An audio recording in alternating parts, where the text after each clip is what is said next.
살면서 여름이 이렇게 길게 가는 건 처음인 것 같아요. 저는 우리나라 사계절 중에 여름을 가장 싫어합니다. 왜냐하면 제가 태어난 게 여름인데 그때 저희 부모님이 저를 버리셨거든요. 그리고 이후에 남편과 헤어진 것도 여름이라는 계절이었어요. 가슴에 대못이 박히는 일들이 모두 여름에 있다 보니 자연스레 여름을 싫어하게 되었어요. 제가 여름을 싫어한다고 날짜를 빨리 감을 수 없고 그렇다고 속에 치밀어 오르는 화를 혼자 삭히기도 어려워 이렇게 사연을 적어봅니다. 글 쓰는 재주가 없으니 양해하고 들어주세요. 앞서 밝혔듯이 저는 어렸을 때 내 부모에게서 버림받았어요. 태어난 지 얼마 안 된 핏덩이를 보육원 앞에 두고 갔다고 하더라고요. 얼마 전 뉴스에 보니 버려진 영아 사건이 있던데 그 아이는 죽은 것 같더군요. 그 아이에 비해 그나마 저는 보육원 앞에 버려졌으니 다행이라고 해야 할까요? 버려진 저를 걷어주실 분들이 계셨기에 이 나이가 되도록 살아있으니 말이에요. 어린 시절 기억이 남아있을 때부터 시작된 보육원 생활이기에 부모님에 대한 큰 결핍은 없었습니다. 하지만 내 뿌리에 대한 갈망은 본능이잖아요. 자라면서 학교를 다니고 남들과 다른 출생을 알게 되면서 사춘기 시절 크게 괴롭기도 했습니다. 그래도 엇나가지 않으려고 딴에는 부단히 노력하며 살았습니다. 그럼 그렇지 라는 선입견이 있는 상황에서 손가락질까지 받고 싶지 않았거든요. 불행 중 다행인지 저는 공부머리가 있었고 학교 성적도 꽤 좋았기에 나름 잘한다는 소리도 들으며 학창시절을 보냈습니다. 내 속에서 폭풍우가 불고 천둥 번개가 치고 있었지만 겉으로 보기엔 얌전하고 바른 아이였어요. 그렇게 행동 하나하나 눈치를 보며 살아야 했고 그런 행동은 살아남기 위한 저만의 전략이었어요. 공부머리가 아무리 있다고 해도 혼자서 전 과목을 다 잘할 수는 없었어요. 공부를 도와주는 사람이 있었는데 같은 보육원에서 지내는 동갑내기 남자였죠. 그 친구도 나름 공부를 잘했고 특히 제가 약한 수학을 참 잘했습니다. 그래서 서로 상부상조했습니다. 같이 공부하면서 서로 자신 있는 과목을 가르쳐줬죠. 이번에 수학시험 어렵던데 잘 쳤냐? 괜찮게 친 것 같아. 너는? 너 알려준다고 내 공부 못했어. 네가 책임져라. 뭐야, 네가 못 친 걸로 내가 책임져? 저희 둘은 티격태격하면서도 꽤나 가까운 사이였고 알게 모르게 저는 그 사람에게 의지도 많이 했습니다. 우리는 동갑이라 학교도 같이 다녔고 시간이 맞으면 등하원도 같이 했거든요. 평범한 학교 친구들 사이에 끼이지 못하고 혼자 겉돌고 있어도 그 사람이 같은 공간에 있다는 생각을 하면 마음이 편해지곤 했죠. 정신적 지주, 저에게 그 사람은 그런 존재였습니다. 너는 왜 입양 안 됐어? 어? 눈치 없이 할 말 다 하는 친구 하나가 저에게 물어보더군요. 왜 다 클 동안 입양 안 가고 보육원에서 자라냐고요. 다른 친구들도 다들 그게 궁금했던지 저에게로 시선이 몰렸고 저는 대답도 제대로 못하고 우물쭈물하다가 화장실로 몸을 피했습니다. 같은 반이 되고 학년이 다가는 동안 저와 친하게 지내는 친구는 없어도 고아라고 괴롭히는 친구도 없었는데 저를 배려해주는 친구도 없었어요. 대답하기 곤란한 그런 질문을 궁금하다는 이유로 서슴없이 물어보는 아이들. 그게 저와 그 친구들의 차이였죠. 눈치 보지 않고 상대가 나를 어떻게 하든 신경 쓰지 않는 당당한 모습. 그런 것들이 저를 더 위축되게 만들었고 냄새나는 화장실로 도망가게 만들었습니다. 워낙 어릴 때 보육원으로 들어갔기에 원에서도 저를 입양 보내려고 부단히 노력했어요. 항상 입양 대상자 후보에 제 이름이 있었지만 어찌된 일인지 입양이 잘 되지 않았죠. 입양 절차를 밟다가도 중간에 취소되는 일들도 있었고 그러다 보니 원에서 저와 그 사람의 나이가 가장 많았고 그런 동질감 때문에라도 저희는 더 가까이 지냈습니다. 시간이 흘러 저희는 보육원을 퇴소해야 하는 나이가 되었습니다. 당시 저는 대학에 진학하고 싶은 마음이 컸는데 방법이 없었어요. 원을 퇴소하고 당장 먹고 살 것을 해결해야 하는 상황에 대학 진학은 언감생심, 꿈도 못 꿀 일이었죠. 그 입장은 그 사람도 마찬가지였고 그렇게 저희는 사회로 던져졌어요. 보육원을 퇴소하는 날, 아직도 어제 일처럼 선명하게 기억이 떠올라요. 친부모는 아니지만 부모님처럼 의지하고 지냈던 원장님과 선생님들, 그들과 마지막 인사를 나누며 얼마나 울었는지 모릅니다. 앞으로 살 것도 막막했지만 이별하는 순간이 더 힘들고 무섭고 그랬습니다. 어딜 가든 밥 잘 챙겨 먹고 네 몸은 네가 소중히 다뤄야 한다. 알았지? 네, 선생님. 너무 보고 싶을 거예요. 그래, 그동안 이렇게 잘 자라줘서 고맙고 또 고생했다. 수연아, 앞으로도 여기서 했던 것처럼 하면 돼. 알았지? 오랜 기간 함께 보고 지낸 원장 선생님과 한참이나 부둥켜 안고 울었습니다. 같이 한방에서 지냈던 동생들도 눈물 콧물 범벅인 얼굴로 마지막 인사를 나눴고요. 발길이 떨어지지 않는 그곳을 그렇게 등 돌려 떠나왔습니다. 저에게는 친부모, 친동생과 매한가지인 그들과 가슴 아픈 생이별을 했습니다. 그때 얼마나 힘들었는지 모릅니다. 태어나서 한 번도 혼자 있은 적이 없었는데 앞으로 혼자 살아내야 하는 세상이 또 얼마나 무섭던죠. 그렇게 눈물의 홀로서기가 시작되었습니다. 당장 먹고 살 것이 급했기에 저는 아르바이트를 시작했습니다. 직장을 얻고 싶었지만 어디로 가야 할지 어떻게 구해야 하는지도 몰라 당장 눈에 보이는 식당으로 들어가 일을 달라고 했죠. 그나마 나이가 어려서 그런지 초보인 저를 써주겠다고 했고 그렇게 사회에 첫 발을 내딛었습니다. 보육원에 있을 때도 선생님들을 도와 잡일을 많이 해봤지만 식당에서 일을 하는 것과는 천지 차이였어요. 빨리빨리 하라는 주인의 등살에 무거운 그릇들을 옮기며 대기도 하고 베이기도 하며 힘들게 일을 했죠. 돈을 번다는 건 이런 거구나. 그때 많이 느꼈던 것 같아요. 어린 나이에 부모 없이 컸다는 것도 다 알게 된 주인들은 저를 참 무시하고 그랬습니다. 순진했던 저는 크면서 수차례 느꼈던 그 눈빛을 주인들에게서 똑같이 받게 되었지만 일을 그만둬야겠다는 생각은 못했습니다. 그런 멸시나 무시보다 더 중요한 게 먹고 사는 일이었으니까요. 힘들게만 했던 일들도 어느 정도 시간이 흐르고 적응이 되니 할만해졌습니다. 그쯤 보육원을 퇴소할 때 같이 나왔던 그 사람에게서 연락이 왔죠. 잘 지내고 있냐? 나 여기 있는 건 어떻게 알았어?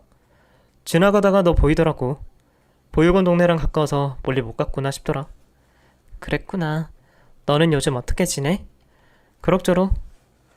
야, 너 왜 울어? 안 울어. 한때 한솥밥 먹었던 처지라서 그런지 그 사람과 오랜만에 얼굴 보고 얘기 나누니 너무 반가웠습니다. 나도 모르게 보고 싶었던 건지 그 사람을 보지 안심이 되면서 눈물이 찔끔 날 정도로요.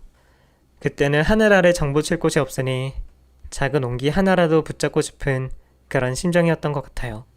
그런 속사정은 저만 그랬던 게 아니었던지 그 이후 그 사람에게서 계속 연락이 왔고 종종 제가 일이 끝날 때까지 기다려주기도 했죠. 그렇게 저희 둘은 서로를 의지하며 홀로서기에 적응을 해나갔어요. 서럽고 서글픈 생각이 들리고 할 때마다 일부러 그 사람을 만나 수다도 떨고 밥도 먹으면서 다른 생각을 하려고 했고 시간이 지나면서 저희는 더 가까운 사이가 되었습니다. 나 이번에 회사 옮겨. 정말? 그럼 월급 더 받는 거야? 경력 쳐서 더 받기로 했어. 독립하고 3년 정도 지났을 때 그 사람이 다니던 공장을 옮겼습니다. 일전에 다니던 공장에서 용접하는 걸 배웠는데 그 기술을 경력 삼아 더 나은 직장으로 옮겼다고 하더군요. 그때는 저도 식당을 그만두고 작은 포장 공장의 직원으로 일을 하고 있었는데 기숙사가 있는 회사라서 나름 안정적으로 지낼 때였죠. 나 회사 옮기면 우리 결혼하자. 뭐? 결혼? 왜? 나랑 결혼할 생각 안 했어? 서로 의지하면서 지내는 동안 그와 저는 서로 연인이 되어서 사귄 지도 2년이 넘어가고 있었어요. 나이도 어렸고 당장은 돈 모아서 전셋집 하나 구하는 게 목표였던 저는 연애를 하면서도 결혼 생각은 하지 않고 있었어요. 그랬는데 갑작스런 얘기에 깜짝 놀랐죠. 그 사람이 나와 평생을 함께할 생각을 하고 있다는 것에 감동도 받았지만 한편으론 결혼에 대한 불신이 있었기에 선뜻 대답을 못하겠더군요. 부모한테 버림받고 살아온 내 인생 때문인지 내가 결혼을 하고 자식을 낳고 그 자식을 책임지며 키우는 것들이 자신이 없었어요. 결혼 얘기에 머뭇거리는 제 손을 잡으며 그 사람이 이렇게 말하더군요. 나 자신 있어. 너 하나 행복하게 못 해주겠냐? 너도 나도 아픔이 있는 사람들이잖아.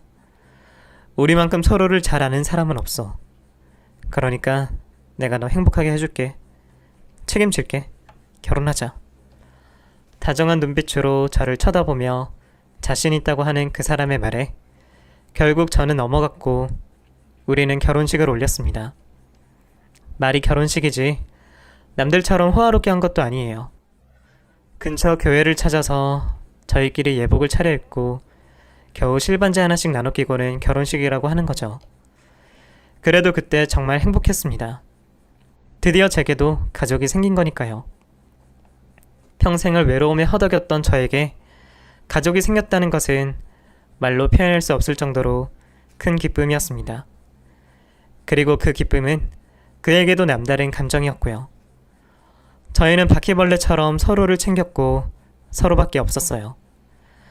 결혼식을 올리며 그와 제가 각자 모으던 돈을 모아서 조금 더 큰 집을 옮기고 비싼 가구는 아니지만 살림살이들도 사서 넣으며 가정집처럼 꾸몄습니다.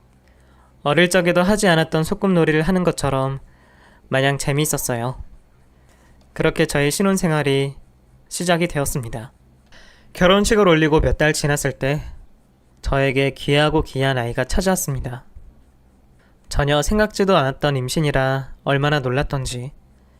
결혼을 하고 아이가 생기는 건 자연스러운 수순이었지만 누구도 그런 얘기를 곁에서 해주는 사람이 없어서 정말 많이 놀랐습니다. 그리고 기뻤습니다.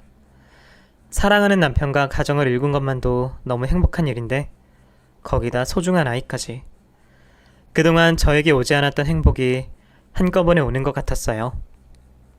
평생 받아보지 못했던 행복한 마음이 한꺼번에 물밀듯이 찾아와 제가 오히려 감당이 안 될 정도였어요. 이렇게 납작한데 이 안에 아기가 있대. 믿겨? 너무 신기해. 의사 선생님이 자리 잘 잡고 있다고 하셨잖아. 우리 아기 너 닮은 딸이었으면 좋겠다. 나는 아들이었으면 좋겠어. 당신 닮은 아들. 그 사람은 저 닮은 딸이 나왔으면 좋겠다고 했습니다. 그 시절엔 누구나 다 아들 노래를 부를 때였는데도 그 사람은 딸이었으면 좋겠다고 그랬습니다. 저 닮은 아이가 태어나면 정말 사랑스러울 거라면서요. 그때는 그런 말도 하는 사람이었습니다. 임신을 하고 저는 직장을 그만뒀습니다. 그리고 열심히 태교와 내조에 집중했죠. 둘이 같이 벌다가 혼자 벌게 되니 당장 수입이 줄어들었지만 저는 걱정하지 않았습니다. 누구보다 열심히 일해주는 내 남편을 믿었거든요. 그리고 제가 좀 아꼈으면 충분히 우리 세 식구 잘 살 수 있을 거라고 생각했고요. 그런데 집안에 일이 생겼어요.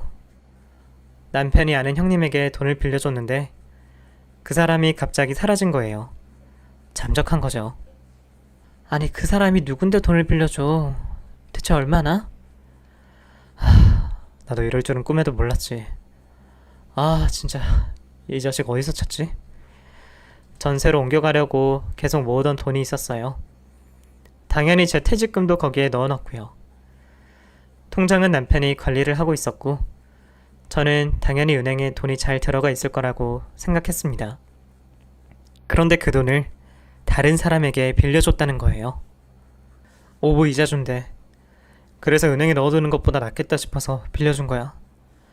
매달 그거라도 받으면 아기 기저귀 값으로 하려고. 이자를 많이 쳐준다고 빌려달라고 해서 그렇게 했다는 남편 말에 속이 너무 상했습니다.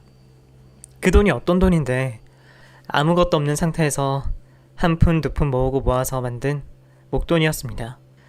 제 퇴직금조차 고스란히 들어있는 돈을 이자에 욕심이나 빌려줬다고 하니 기가 찰 노릇이었죠.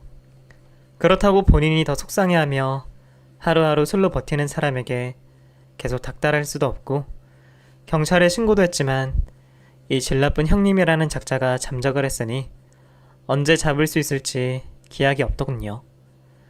그 일이 터졌을 때도 오늘처럼 더운 여름이었습니다. 막다리 가꿔 몸은 무겁고 집안에 고물 선풍기 하나에 의지해 버티는데 정신적인 충격까지 더해져 정말 못 견디겠더군요. 무엇보다 악착같이 모았던 돈이 전부 사라졌다는 것이 너무 힘들었습니다. 미안해. 내가 입이 10개라도 할 말이 없다. 무슨 수를 쓰든 그 돈 다시 찾아올게. 다니는 공장에 일이 많아서 쉬는 날도 반납하고 일하러 가는 사람이 무슨 시간이 있어서 그 작자를 찾아오겠어요. 저도 배가 불러 어디 다니기 힘들고 믿을 건 경찰밖에 없었고 얼른 이 일을 해결해 주길 기다리는 수밖에 방법이 없었습니다. 애타는 마음에 하루가 멀다 하고 경찰서에 전화도 하고 형사를 찾아가 봤지만 찾으면 연락을 주겠다는 말만 돌아왔습니다. 제 돈을 찾아주는 일 말고도 더 급한 일들이 많다면서요. 우리에게 전 재산이나 마찬가지인 돈이었는데 남의 일이라고 가볍게 생각하는 그들이 어찌나 미웠는지 몰라요. 하지만 집에서 연락을 기다리는 수밖에 할 수 있는 일이 없었어요. 저는 저대로, 남편은 남편대로 그 나쁜 놈이 잡혔다는 소식만을 기다리며 하루를 버틸 뿐이었습니다. 그렇게 경찰의 소식을 기다리며 한두 달이 금세 흘렀고 돈을 찾지 못한 상태로 진통이 찾아왔습니다. 임신을 했을 땐 남들 다 하는 출산 그냥 하면 되겠지 막연하게 생각했습니다. 그런데 이게 웬걸요. 아이를 낳는다는 게 이렇게나 고통스러운 일인 줄 그때 처음 알았어요. 엄마라도 있었다면 혹은 시어머님이라도 있었다면 낯선 경험에 대해 알려주실 수도 있었을 텐데 아무것도 모르고 생으로 출산을 하게 됐으니 놀랄 수밖에요. 장장 30시간을 진통하고 아이를 드디어 낳았어요. 아이는 알고 있던 대로 딸이었고 손가락 10개, 발가락 10개를 가진 아주 예쁜 아이였습니다. 낳을 때는 정말 너무 고통스럽고 힘들었지만 그 작은 핏덩이를 보는 순간 제 눈에는 눈물이 흘러내렸습니다. 남편 눈에도 저와 같이 뜨거운 눈물이 흘렀고요. 저희에게 자식이라는 것은 정말 특별한 존재였고 목숨과도 바꿀 수 없는 그런 아이였어요. 요즘은 아이를 출산하고 조리원 같은 곳에서 몸조리도 하고 그러던데 당시 저에게는 몸조리를 할 그런 게 없었어요. 조리원 같은 것도 없었고 아이를 대신 봐줄 어른도 없었으니까요. 병원에서 퇴원해 집으로 곧장 와서부터 육아는 시작되었습니다. 그 작은 아이의 배를 채워주기 위해 밤잠은 포기해야 했고 기저귀 빨래며 이불 빨래는 오롯이 제 몫이었어요. 그나마 한겨울이 아닌 게 다행이었죠.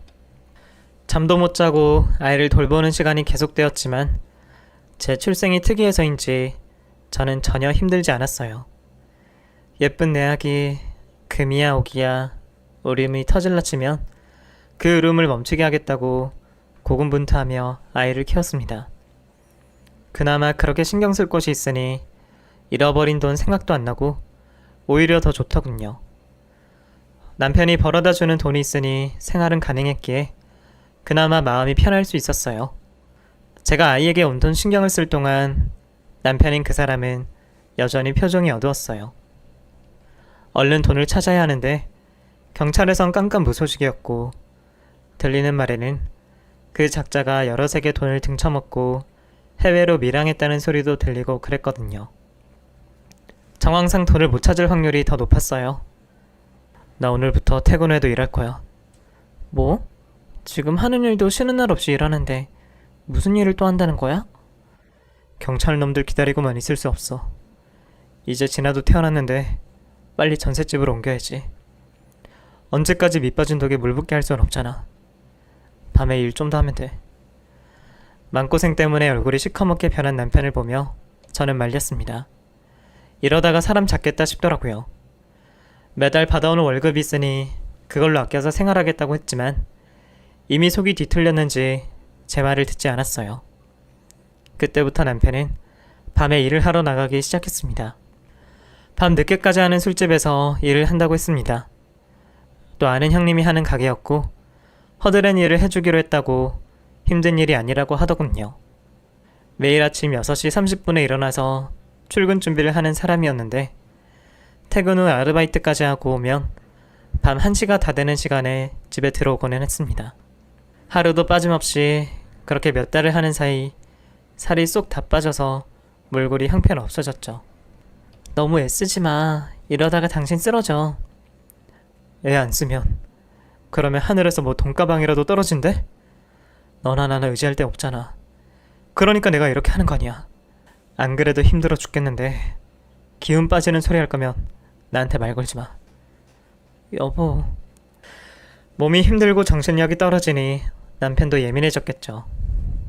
두 가지 일을 하면서 체력이 바닥난 남편은 아이에게도 관심이 없었어요. 밤늦게 집에 들어오면 쓰러져 자기 바쁘고 해 뜨면 어김없이 일어나 출근을 했죠. 아이가 뒤집고 기고 서는 걸 제대로 보지 못한 채 한 집에 살지만 따로 사는 듯 그런 생활이 계속되었습니다. 언제까지 이렇게 조마조마하게 살아야 하는 건지 점점 저희 결혼 생활은 불행해지기 시작했고 제 가슴은 답답하기만 했습니다. 커가는 모습을 보며 겨우 웃고 살 수 있었죠. 그렇게 부부지만 남처럼 살던 어느 날 남편의 모습이 바뀌기 시작했어요. 옷 입는 것도 달라지고 몸에서 향수 냄새도 나고요. 맨날 피곤해 쩔어 지내던 사람인데 생기가 도는 모습에 의아했죠. 당신 요즘도 그 형님 가게에서 일해?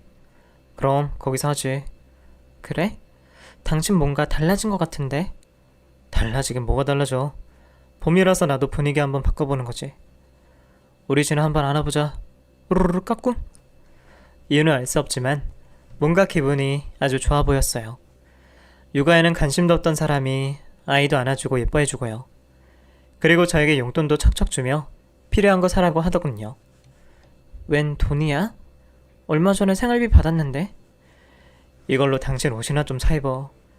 집에만 있다고 해도 옷이 그게 뭐냐? 이거 얼마 전에 산 건데? 그런 거 말고 예쁜 원피스 같은 거 있잖아. 그런 거 사 입어.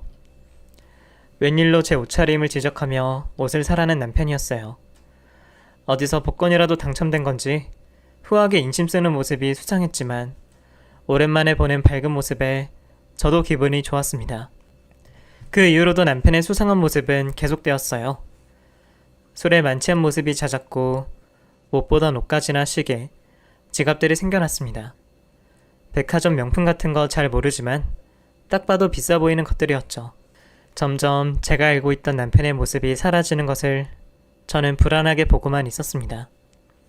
물어봐도 답이 없이 그냥 알아서 한다는 소리가 다였고 몰래 미행을 해보려고 했지만 아이 때문에 번번이 실패로 돌아갔어요. 그래도 매달 생활비와 용돈을 꼬박꼬박 줬기 때문에 남편을 믿었습니다. 그런데 그렇게 믿고만 있었던 것이 화근이었나 봐요. 어느 날 집에 들어온 남편이 저에게 날벼락 같은 말을 던졌거든요. 이혼하자. 처음에 그 말을 듣고도 이해가 안 돼서 한참이나 눈만 꿈뻑이고 있었습니다. 그런 저를 보며 답답하다는 듯 인상을 쓰더니 다시 또박또박 말을 하더라고요. 귀머거리야? 이혼하자고! 그게 무슨 말이야? 이혼이라니? 나 여자 생겼다. 돈 많은 여자야. 나더러 결혼하잔다. 그런 공장 같은 거 때려치우고 평생 그 여자랑 놀러나 다니면서 살게 해준대. 진아 아빠. 나 더 이상 구질구질하게 살기 싫어. 너랑 진아한테는 미안하지만 우리 여기서 끝내자. 믿을 수가 없었어요. 이혼이라뇨. 마른 하늘에 날벼락도 유분수지. 어떻게 저한테 이혼을 얘기할 수가 있는지 도무지 이해할 수 없었어요. 저는 안 된다고 남편의 바지가랑이를 잡고 물고 늘어졌습니다. 당신이 날 버리면 진아랑 어떡하냐고. 그럴 수 없다고 울었어요. 하지만 남편은 울며 매달리는 저를 물리치고는 짐을 싸가지고 집을 나가버렸어요. 제 울음소리에 곁에 아이도 울음이 터져 같이 우는데도 뒤도 돌아보지 않고 가버리더군요. 이대로 가게 두면 안 될 것 같았어요. 그래서 아이를 들쳐안고 맨발로 쫓아나가서 남편에게 매달렸습니다. 그랬더니 제 팔을 거세게 뿌리치더군요. 곧이어 저는 바닥으로 밀쳐져 땅을 굴렀고 행여 아이가 다칠까 두 팔로 꼭 안는 바람에 얼굴부터 떨어져 온통 상처투성이가 됐습니다. 돌에 긁혔는지 피가 흘렀지만 그런 저를 물끄러미 바라만 볼 뿐 가던 길을 그대로 가버렸어요. 그때 생각을 하면 아직도 가슴이 미어집니다. 꽉 막힌 무언가 때문에 숨도 편하게 못 쉬고요. 그날도 오늘처럼 이렇게 뜨거운 한낮이었고 남편은 저와 아이를 버리고 떠나버렸습니다. 아이를 안고 얼마나 울었는지 모릅니다. 네가 나한테 어떻게 이럴 수 있냐고, 나한테 이러면 안 된다고 허공에 대고 소리를 질렀지만 돌아오는 소리는 없었어요. 아무도 저와 아이에게 관심을 보이는 사람이 없었습니다. 나중에 알고 봤더니 남편이 밤에 일을 하러 간 곳은 아는 형님 가게가 아니라 야간 업소였습니다. 그곳에서 돈 많은 여자들 접대하면서 돈을 벌었더라고요. 물론 처음부터 그러진 않았겠지만 다른 세상에 사는 사람들과 놀고 즐기며 새로운 맛을 봤겠죠. 저와 아이가 있는 집은 구질구질한 곳이 될 정도로 저와는 차원이 다른 그런 여자들이 얼마나 좋아 보였겠어요. 그러니 처자식을 버리고 간 거겠죠. 남편이 떠나버리고 한동안 제정신이 아니었어요. 버림받았다, 또다시 버림받았다는 생각이 제 머릿속에 온통 지배하고 있었고 그때는 아이도 눈에 들어오지 않더군요. 겨우 이웃집에 사는 언니 도움으로 아이 먹을 것을 챙겨 먹일 정도였으니 혼이 나간 상태였다고 표현해도 무방할 정도였습니다. 그날도 이웃집 언니가 준 빵으로 아이 저녁을 해결하고 기력 없이 누워있는데 움직일 리 없는 방문이 열렸습니다. 그리고 곧이어 남편이 들어왔어요. 저는 놀란 눈으로 남편을 바라만 봤어요. 아래의 맞춤 양복을 입었는지 아주 멋들어지게 차려입은 남편은 방 안을 둘러보며 잠시 인상을 쓰더니 곧이어 품에서 서류 하나를 꺼냈습니다. 그리고 저에게 가까이 와서는 제 손을 잡더군요. 조용히 끝나자. 도장 찍으려고 왔어. 이왕 이렇게 된 거 서로 각자의 길을 가자고.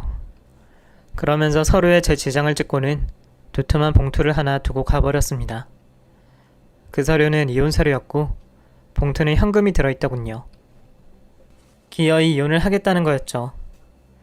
한때는 한 입을 덮고 자던 사이 자기 핏줄의 자식까지 낳아준 여자에게 정말 너무 잔인한 사람이었어요. 어떻게 이렇게까지 할 수 있는지 저는 아이를 끌어안고 한참 동안 뜨거운 눈물을 흘렸습니다. 배신감이 치가 떨려 몸부림을 쳤습니다. 그렇게 몇 시간이고 속에 든 것을 다 토해냈습니다. 한참 뒤 정신이 들고 모두 다 정리하자 마음먹었어요. 한 번 버림받아봤는데 두 번이 대수냐 하며 저 자신을 다독였죠. 나에게는 아이가 있었고 그것만으로 제가 세상을 살아갈 이유가 충분하다고 그렇게 수없이 되뇌이며 마음을 단단히 먹었습니다. 살던 집은 정리하고 이사를 했습니다. 그 인간과 같이 살았던 그 집에서 도저히 못 살겠더라고요. 아이와 둘이 지낼 작은 방을 하나 얻고 일자리를 찾아다녔습니다. 그 인간이 주고 간 얼마의 돈이 있었지만 그것만 믿고 있을 수는 없으니 아이를 데리고 일을 할 수 있는 곳을 찾아야 했습니다.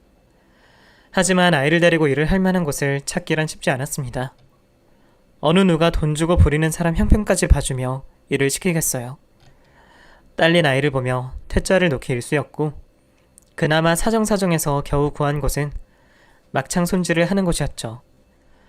막창구이 가게에 막창을 납품하는 곳이었는데 손질을 맡아서 하는 곳이었죠. 돼지 내장이 곳곳에 있고 냄새도 역한 곳 구석에 아이를 두고 저는 일을 했습니다. 아이는 놀잇감도 없는 그 구석에 앉아 지 애미가 일하는 모습을 묵묵히 바라만 보고 있었고 저는 잔뜩 쌓인 내장들을 손질한다고 여념이 없었어요. 이렇게까지 살아야 하나 저 자신에게 수없이 했던 질문입니다. 아이에게 너무 미안해서 일하면서도 몇 번이나 울컥해 울음을 삼키며 이 질문을 끊임없이 했습니다. 너무 괴로웠습니다. 살고 싶지 않았어요. 불행했습니다. 매일매일 그런 날이었어요. 결국 저는 몇 달 버티지 못했습니다. 아이를 데리고 일거리를 찾아도 얼마 못 가 잘리기 일쑤였고 일도 제대로 할 수 없었어요. 그렇다고 방 안에 애를 가둬놓고 나갈 수는 없어서 차마 그렇게는 할 수 없어서 도저히 어떻게 살아야 할지 모르겠더군요. 마침내 저는 다 내려놓기로 했습니다. 주변을 정리하고 가방 하나만 챙긴 채 아이를 데리고 떠났습니다. 그리고 도착한 곳은 강이었습니다. 더 이상은 버틸 수가 없었고 이제는 편해지고 싶었어요. 그래서 못난 결심을 하고 말았죠. 이제 태어나 세상을 자기 의지대로 살아본 적도 없는 아이에게 정말 미안하지만 아이 혼자 세상에 남겨둘 수 없었어요. 제가 살아온 그 고통을 아이가 겪게 하고 싶지 않았고, 그래서 함께 세상을 떠야겠다고 생각했죠. 물살이 센 강에 도착해 멍하게 흐르는 물을 쳐다봤습니다. 시커먼 물속이 너무 무서웠지만 그것도 자꾸만 바라보고 있으니 공포가 차츰 사라지더군요. 아이는 영문도 모른 채 제 옷을 꽉 잡고 있었고, 그런 아이를 꼭 안아줬어요. 그리고 천천히 물가로 발길을 옮겼죠. 엄마, 엄마 저기. 얌전히 저를 따라오던 아이가 갑자기 저를 불러 세웠어요. 그리고 어딘가를 손짓으로 가리키더군요. 저는 무의식적으로 시선을 옮겼고 눈에 들어온 장면에 깜짝 놀랐습니다. 거기엔 사람이 누워있는 것 같았는데 위에 입고 있는 옷이 온통 빨갛게 물들어 있었어요. 저는 아이와 함께 그곳으로 갔습니다. 역시나 사람이었고 남자였습니다. 어디서 다쳤는지 피를 많이 흘린 것 같았어요. 코끝에 손가락을 대보니 희미하게 바람이 느껴졌고 저는 바로 119에 신고를 했습니다. 죽으려고 그 강을 찾았던 것도 잊어버리고 당장 그 사람을 병원으로 옮겨야 한다는 생각에 그리한 행동이었습니다. 곧이어 도착한 119 구급대를 타고 함께 병원으로 이동했고 그 사람은 다행히 늦지 않게 치료를 받을 수 있었어요. 죽음 끝에서 만난 이 사람이 바로 저의 두 번째 인연이 된 사람입니다. 그날 저희 덕분에 병원으로 이송되어 치료를 받은 그 사람은 어느 조직의 두목이었고 세력 다툼으로 패싸움을 하다가 도망쳤는데 우연히 저희가 발견을 해서 목숨을 구한 거였죠. 상처가 심각해 치료를 하는 동안 한동안 의식이 없었어요. 어쩔 수 없이 제가 보호자를 해줬죠. 죽으려고 그 강을 찾은 거였지만 막상 죽음을 앞둔 사람을 보니 살려야 된다는 생각이 먼저 들어서 나도 모르게 한 행동이었습니다. 덕분에 그 사람과 인연이 닿게 되었죠. 저는 그의 치료가 끝날 때까지 보살펴줬고 그가 무사히 태어나는 것까지 지켜봤습니다. 고마워요. 아니에요. 빨리 회복하셔서 다행입니다. 수연씨 아니었다면 이 세상 사람이 아니었을 거예요. 이 은혜 평생 갚겠습니다. 그런 말씀 마세요. 사실 저도 용재씨 덕분에 목숨을 구한 거나 마찬가지예요. 저도 딸아이 키우면서 다시 살아보려고요. 고마워요. 그 사람은 자신의 목숨을 구해줬다며 감사 인사로 저와 아이가 살 아파트를 하나 마련해줬어요. 너무 과하다고 거절했지만 자기가 가진 돈이 많다며 별거 아니니 받아달라고 하더군요. 몇 번을 거절해도 받으라고 하니 별 수 없이 그 아파트에서 아이와 살게 됐습니다. 그렇게 집이 생겨버렸어요. 아이는 처음 살아보는 아파트에 신이 났고 저도 편한 아파트 생활에 너무 감동을 받았습니다. 평생 이런 곳에는 살지 못할 거라고 생각했는데 어떻게 이런 일이 다 있나 싶더군요. 그거 외에도 그 사람은 저희 모녀 주변을 맴돌며 우리에게 필요한 것들을 지원해줬어요. 아빠가 없는 아이에겐 아빠가 되어주기로 하고 계절별로 생활에 필요한 것들을 말하지 않아도 미리 구해주고는 했죠. 그런 그가 정말 너무 고마웠어요. 내 부모에게도 받지 못했던 관심을 생판 남에게 넘칠 정도로 받고 있으니 이게 무슨 복인가 싶을 정도로요. 그러던 어느 날 아이의 생일에 함께 저녁을 먹고 아파트 근처에서 다 같이 산책을 잠시 했습니다. 선선한 가을바람을 맞으며 앞서 뛰어가는 아이를 흐뭇하게 보고 있는데 그 사람이 어렵게 말을 꺼내더군요. 나 소연씨한테 마음 있습니다. 알고 있어요. 소연씨는 그런 마음 없다는 것을요. 내 마음 받아주지 않아도 괜찮습니다. 지금처럼 두 사람 곁에 머무는 것만으로도 나는 만족합니다. 갑작스런 그의 고백에 저는 깜짝 놀랐어요. 전혀 모르고 있었던 것은 아니었지만 별 볼 일 없는 저라서 그 마음이 금세 식을 거라고 생각했습니다. 하지만 그 말을 하는 그의 눈빛은 아주 진지했고 말투는 진솔했습니다. 아무리 봐도 지나가는 느낌이 아니었어요. 순간 덜컥 겁이 났어요. 나도 이 사람에게 호감이 없는 건 아니었지만 또 나중에 버림받을까봐 그게 너무나 두려웠어요. 한번 버림받아 상처 입은 가슴은 절대로 두 번째는 안 된다고 소리치고 있었죠.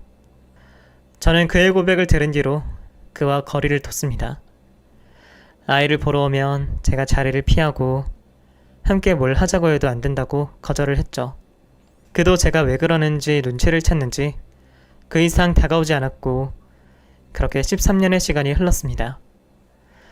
아이는 드디어 20살이 되어 아름다운 아가씨로 자라났죠. 공부도 꽤 잘해서 머리도 명석해 유명한 대학으로 진학도 했고요. 물론 그 모든 뒷바라지에 그 사람이 지원이 있었고 여전히 그는 저희 모녀를 돌봐줬습니다. 아이의 고등학교 졸업을 기념하는 자리에서 그와 함께 식사를 했습니다. 이렇게 예쁘고 자랑스럽게 자랄 아이를 10수년 전 그 강물에 함께 들어갔다면 얼마나 원통했을까 싶어 눈시울이 금세 붉어졌죠. 해맑게 웃는 아이를 저처럼 사랑스러운 눈빛으로 쳐다보고 있는 그 사람에게 너무나 고마웠어요. 저는 자리에서 조용히 일어나 그에게 허리 숙여 인사를 했습니다. 덕분에, 용재씨 덕분에 저희 모녀 이렇게 번듯하게 살 수 있었어요. 정말 너무 고마워요. 왜 이러세요? 아니에요. 제가 한 게 뭐가 있다고요. 엄마, 나 졸업해서 너무 좋은데 왜 울고 그래. 울지 마요. 그래, 안 울게. 우리 앞으로도 웃으면서 그렇게 살자, 응? 꿈만 같았습니다. 나에게도 이렇게 웃을 수 있는 날이 왔다는 게 너무나 신기했어요. 그리고 나에게 넘치는 관심과 보살핌을 준 이 사람을 만나게 된 것도 하늘이 도운 것이라 생각이 들었고요. 이 모든 게 그냥 이루어진 것은 아닌 것 같아 너무나 감사했어요. 울고 웃었던 식사 자리가 끝이 나고 저와 그 사람은 단둘이 산책을 했습니다. 그리고 조심스레 물었죠. 혹시 아직도 저에게 마음이 있으세요? 여전히 그 사람은 혼자 지냈고 아이가 자라는 동안 한 번도 곁에 여자를 둔 적이 없었습니다. 그래서 용기를 내서 물어봤죠. 예상하지 못한 질문이었던지 그 사람은 깜짝 놀라 저를 쳐다보더군요. 그리고 가만히 고개를 끄덕였어요. 그날 저희는 서로의 마음을 확인하고 결혼을 하기로 결정했습니다. 그를 만난 지 15년 만에 드디어 부부의 연으로 이어지게 된 거죠. 그렇게 저는 두 번째 결혼 생활을 하게 되었고 일편담신 저만 바라봐주는 그 사람을 만나 행복한 시간을 보내게 되었습니다. 그 사이 아이도 대학을 졸업하고 직장인이 되었고 결혼을 약속하고 사귀는 사람도 생겼죠. 그 작고 여리던 아이가 언제 이렇게 어른이 되어서 결혼 이야기도 하게 되었는지 전 남편에게 버림받고 힘들게 살아온 지난 시간들이 마치 꿈같이 여겨질 정도로 다 지난 일이 되어 있었습니다. 지금의 남편도 저와 결혼하면서 몸담고 있던 조직을 떠났고 평범하게 살아가는 일상이 너무나 행복했습니다. 내 인생 이렇게 좋아도 되나 싶을 정도로 읽고 싶지 않은 그런 하루하루를 보내고 있었죠. 딸아이는 만나는 사람과 결혼을 하고 싶다고 했고 익히 사람 됨됨이를 봐왔던지라 흔쾌히 허락을 했습니다. 사돈이 될 집안 어른들도 모두 점잖은 분들이라 저희 딸을 정말 많이 예뻐해 주셨고 사이 될 사람은 두말하면 잔소리였죠. 그만큼 딸아이를 아껴주는 사람이었어요. 저는 팔자가 워낙 사나워 전 남편에게 버림도 받았지만 우리 딸만은 나 닮지 않기를 정말 간절히 바라고 또 바랬어요. 그래서 결혼식 준비를 하면서 뭐 하나 부족함 없이 해주려고 신경을 많이 썼죠. 그렇게 바쁜 나날을 보내고 있는데 모르는 번호로 전화가 한 통 걸려왔습니다. 여보세요? 여보세요? 말씀하세요. 저기 혹시 김수현 씨 전화 맞습니까? 네, 제가 김수현인데 당신 누구야? 수화기 넘어 들리는 목소리가 익숙했습니다. 아주 오래전에 들어본 적이 있는 익숙한 소리. 잊을래야 잊을 수 없는 그 목소리. 바로 전 남편이었어요. 저는 전 남편의 목소리인 것을 알고 있었지만 아는 체를 하지 않았어요. 손이 부들부들 떨렸지만 애써 진정시키며 전화를 끊고는 바로 수신 차단을 했죠. 제발 다시는 전화가 오지 않기를 정말 바랬는데 소용이 없더군요. 상대가 제 번호를 알고 있으니 수신 차단이 소용이 없었어요. 결국 하루에 한 번씩 걸려오는 전화를 더 이상 외면하지 못하고 용건을 물었습니다. 무슨 념치로 나를 찾아? 이제 와서 왜? 이제야는 차네. 지나 잘 컸던데 아주 참한 아가씨가 됐더라고. 그 인간의 입에서 아이의 이름이 나오는 순간 눈이 돌 것 같았어요. 감히 내 딸 이름을 그 더러운 입에 올리다니 피가 거꾸로 솟는 기분이 들었죠. 저는 그에게 소리를 고래고래 질렀어요. 다시는 나타나지 말라고, 내 딸에게 접근하지 말라고 하면서요. 하지만 저 따위는 무서워할 인간이 아니었습니다. 겁도 없이 우리 집을 찾아와 기어이 저와 대면을 하더군요. 십수년 만에 보는 그 사람은 도대체 어떻게 사는 건지 거짓골을 해서는 몸에서 악취도 장난 아니게 풍겼습니다. 여전하구나. 모렴치한 인간. 눈에서 도끼 좀 빼. 오랜만에 만난 지아비한테 그게 무슨 경박한 행동이야. 지아비? 드디어 돌았구나. 네가 이혼서류에 내 지장 찍어갔잖아. 나한테 했던 짓 다 까먹었니? 사람도 아닌 인간이랑 오래 말 섞고 싶지 않았어요. 외출을 나간 남편이 돌아오기 전에 이 인간을 빨리 돌려보내고 싶었습니다. 그래서 용건을 물었죠. 분명히 나를 찾아온 이유가 있을 것이고 행색을 보아하니 예상이 어렵지도 않았어요. 돈 좀 줘. 나 돈 필요해. 뭐? 돈? 몹쓸 인간이네 진짜. 대체 머리에 뭐가 들어있으면 나에게 돈을 요구할 수 있는지 정말 궁금했어요. 나에게 뭘 하든 저는 절대로 줄 생각이 없었고 당장 나가라고 고래고래 소리를 질렀습니다. 경찰을 부르겠다고 하니 그제야 발을 떼면서 마지막으로 남긴 말이 자기도 가만히 있지 않겠다고 하더군요. 그러든지 말든지 소리를 꽥 질러 쫓아냈습니다. 그 이후 연락이 없더군요. 이상했어요. 이렇게 가만히 있을 인간이 아닌데 조용히 있으니 더 불안하기만 했죠. 그때 돈을 줬어야 했나 싶은 생각도 들었지만 이내 머리를 저었습니다. 한 번으로 끝나지 않을 거라는 게 분명했으니까요. 남편에게 그 인간 이야기를 숨겼기에 혼자 끙끙거릴 수밖에 없었습니다. 그렇게 폭풍전야처럼 조용히 시간이 지나고 드디어 딸의 결혼식이 되었습니다. 하얀 웨딩드레스를 입은 아이가 얼마나 눈부시게 예쁘던지 딸을 보고 있자니 마음속 불안도 걱정도 다 사라지는 것 같더군요. 딸의 결혼식만 잘 끝난다면 더 이상 내가 두려워할 것도 없겠다 싶은 마음이 들었습니다. 그런데 그런 제 마음을 조롱하듯 그 인간이 식장에 나타났습니다. 그것도 남편이 딸의 손을 잡고 버진로드에 입장하기 위해 자리를 비운 사이 혼주석에 당당히 앉는 거였죠. 그 인간이 자리에 앉는 순간 악취 때문에 숨을 쉴 수가 없었어요. 혼주석 근처에 있던 하객들과 사돈댁 사람들도 놀란 눈으로 쳐다보고 있었고요. 당황한 저는 그 인간에게 어서 가라고 소곤거렸어요. 미쳤어? 여기가 어디라고 나타나? 내가 지나 친아빠인데 그럼 여기가 당연히 내 자리지.